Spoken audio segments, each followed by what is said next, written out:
Nous étions donc contre ce pass sanitaire, nous voici contre le pass vaccinal parce qu'il est 100% inefficace. 100% inefficace. 91% de la population éligible est vaccinée et vous en faites un titre de gloire. Admettons, mais à quoi ça sert si tout aussitôt il y a 500 000 contaminations par jour, selon M. Véran, dans la nouvelle variante du virus. Autrement dit, la preuve est apportée que ce vaccin est une raquette trouée. Nous ne lui en voulons pas, du moins fonctionne-t-il comme une raquette pour une part. Mais pour ce qui est du trou, quelle est la réponse? Il n'y en a pas. Mes chers collègues, que voyons-nous une fois de plus? L'illustration d'un principe philosophique. Qui est responsable du chômage? Les chômeurs. Qui est responsable de la pauvreté? Les pauvres. Qui est responsable de la maladie? Le malade. Et voilà pourquoi la réponse est, si vous n'êtes pas vacciné, alors vous n'avez droit à rien. Regardez dans quel monde nous sommes en train d'entrer.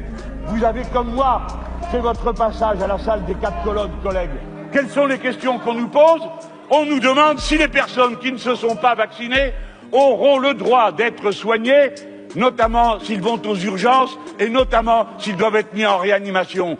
Quel est ce monde? C'est ce monde où l'on affirme que les devoirs sont supérieurs aux droits et même préalables, c'est-à-dire la négation de tout ce qu'est la pensée progressiste de notre époque et même la pensée républicaine.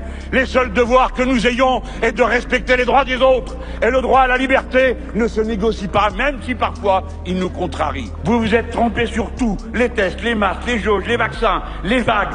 Au fond, au bord de l'abîme, vous n'avez qu'un mot d'ordre, faisons un grand pas.